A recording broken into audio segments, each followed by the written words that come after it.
Pokemon Scarlet and Violet, the newest Pokemon games. So I've been playing Pokemon pretty much since it came out. Like the first game I think I ever actually owned was Pokemon Blue, but I didn't get it until around the time that like Fire Red and Leaf Green, Ruby Sapphire and Emerald, those were coming out. But my first game was Blue, and then it was followed up by the third gen games. But I've been playing for quite a while. Always been a fan of Pokemon. What do I think about this new generation?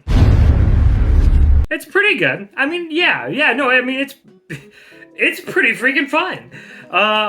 So a lot of the new Pokemon games are super easy. That's a thing that I have been kind of complaining about for a while now, is that the games are so easy. Like, one thing that I really liked about the old games is the grinding aspect. So, like, that may be a little psychotic, but, it felt really good if there was, like, an area that was full of trainers that you could not run away from, like in a Pokemon battle. And, you had to either navigate around them just to get to the Pokemon Center because your Pokemon are about to die, or tough it out and fight all of them, as many as you can. That was always really fun, and because it felt great if you did get through it, and especially if you beat them all. I liked battling the Elite Four. The Elite Four, I feel... The Elite Four in this was super duper easy. I'm getting too ahead of myself. Okay. Was this game easier than the original Pokemon games? Yeah, I would say so. Especially the Elite Four. I really didn't have a problem with them at all. I just kind of like blew through the Elite Four really easily. I miss struggling with them. But the rest of the game, I wouldn't say the game was too easy. Like, it was fine. Pokemon are still going to get XP all the time, no matter what. I used to kind of not like that, but you know what? Why would I want to grind more? There's always been the rare candies that let your Pokemon level up if you gave it to them. And then there came out with like EXP candy pieces. And for a while I didn't like them because it was way too easy to get your Pokemon to level up. But, you just kind of get over it. Like, if you just accept that it's part of the game, why would you want to grind for hours? You can use them if you want. You don't have to use them. It's fine either way. You play how you want to play. If you don't want to use them, just don't use them. There's so much to do in this game. You could go straight to the gym leaders and battle each one of them and then get to the Elite Four just like you could with any other Pokemon game. Then you have your Titan quests, and then you have your bad guy team quests that, you gotta take down Team Star. Realistically, those things have pretty much always been in Pokemon. Like, you've always had your quests for your legendary Pokemon on the side, while you're trying to get your gym badges, or you've always had Team Rocket or Team Aqua or Magma or whoever. You always had those side missions. You've always had to do them. So this game really just gives you the option of what order to do those things in. And like, I'm pretty sure, I didn't play it this way, but I'm pretty sure you could beat the whole Elite Four without really messing with Team Star or the Titans very much. But especially with the Titans, it makes it easier if you do go ahead and just do those things. So my point is, the game didn't feel much longer to me than a standard Pokemon game. Like, yes, there are plenty of things to do, and I would say it is longer than a stereotypical Pokemon game. It really just comes down to how much do you want to explore and how much time do you want to take with it or spend with it. It took me about 2 to 3 weeks to beat the game. I know there's people out there that beat it in like a couple days. I've never been one to try to like speed through things. Plus, like, I've got a full-time job. I'm a parent. I've got things other than playing Pokemon on my plate. So it took me about 3 weeks to beat it all, which is pretty typical, honestly. Like, if I'm playing through any of the older gens, it's probably taken me about that long as well. Maybe it took me a little bit more this time because, like I said, there is a good amount to do, but I just kind of wanted there to be a little bit more. I wanted to be able to spend months in this game constantly finding new missions or side characters that have their own individual quests. Like, well, the first example that came to my head was like Fallout, where there's plenty of side quests in that. But probably a better example would be Pokemon Arceus.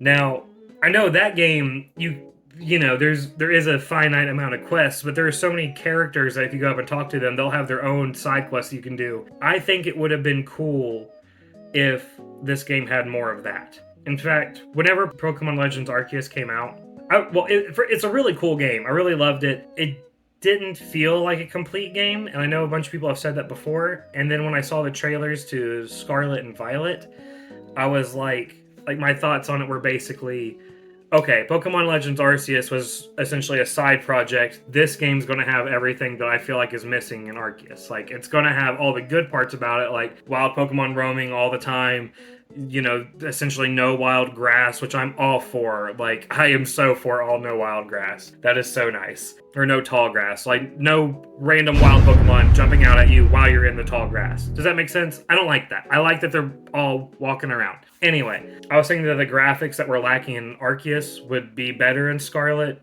They really weren't. I mean, Scarlet, I definitely really, really like the game. I think it is worth getting. I just wish that there was a little bit more to chew on with it. Or I like the new direction that they took with the legendaries, how they're not these crazy all-powerful beings. They're essentially just pretty strong Pokemon that existed in another time, or exist in another time, depending on whether you're playing Scarlet or Violet. It's either future or past. Again, I personally played Scarlet, so I'm going based off of that, but essentially they're the same game. I felt more connected to my Koraidon, which was the legendary Pokemon in this gen, than I have a legendary Pokemon in quite some time. The closest thing I can think of is like Sun and Moon, where you essentially carry around the pre-evolution for the legendary a majority of the game, and then, or you don't carry it around, but you know, it's not just some crazy thing that pops up out of nowhere or that you've only heard about. Like, you can actually build a connection with it because it is your vehicle. Like, it's how you run around, it's how you climb up things, it's how you glide from place to place, it's how you surf. It's only till the end of the game that you can battle with it, which I think that's neat. And I'm almost hesitant to call it a legendary because, and I could be wrong, I don't think anyone in the game calls it a legendary. I'm not confident it is. I think it's just a strong Pokemon. If like I said, I could be wrong. If it is considered a legendary Pokemon, you know, sue me. I don't care. But I kind of dig that it's not this huge thing. You know, it's not an all-powerful being, because how many all-powerful beings can you really have before it's just overcrowded? You know what I mean? So that was a nice breath of fresh air. I like the school setting. I thought that was really cool. I mean, there's really not a lot to do. I feel like it was very lacking. I feel like they could have definitely done a lot more. You can go to classes, but there's nothing to do in the classes except hit the A button and answer one question. That was kind of lame, and it just felt time consuming. I think they give you some small rewards, or you get some vague plot details here and there, or character details depending on who you're talking to, but it's really not worth it to go to the classes, in my opinion.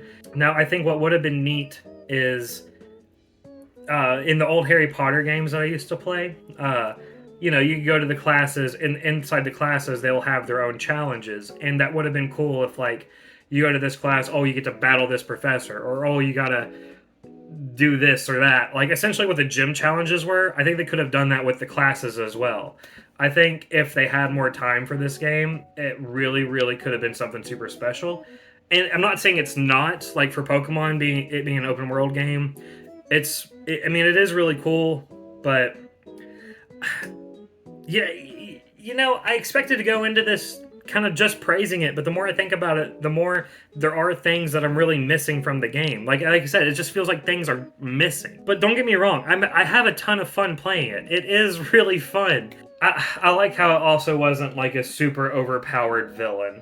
There wasn't like a clear villain to the story. The story itself is honestly pretty good. Like, there are spoilers along the way that I won't get into, but a couple twists. It's worth paying attention to. There were a couple times where I felt like I was gonna cry. Like, seriously, this one dude and his dog Pokemon, like, oh my gosh, it touched my heart. And I love me some dog Pokemon. So my favorite Pokemon is Arcanine, but if I had to think of a favorite Pokemon for this gen, I really, really think it might be Bread Dog. I think it's pronounced Doxbun. It's kind of a stupid looking Pokemon, like it's literally a bread dog. But, dude, this thing kind of saved my butt. So there's these Titan Pokemon, right? And one of the first ones I battled was called the Great Tusk. And I had no idea what type this thing was. I just knew it was giant, and it was messing my team up. So I just out of desperation threw out one of my last Pokemon, which was a Fido, little tiny bred puppy dog. And it's a fairy type, and it ended up doing the most damage out of all of my Pokemon. We still lost. So I thought, okay, Fido's the way I gotta win this. I don't know what type of Pokemon this thing is, but fairy type is strong against it, so we'll roll with that.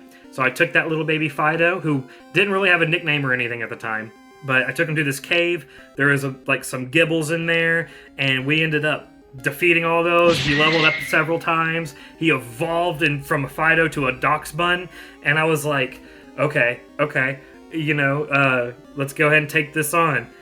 So we went back to the Great Tusk, and sure enough, me and that Doxbun, we crushed the Great Tusk. We ended up catching it after, and after that, I was like, okay, little bread dog, you have got to join my team. I gave him a name, Wheatley, and he was part of my main party ever since.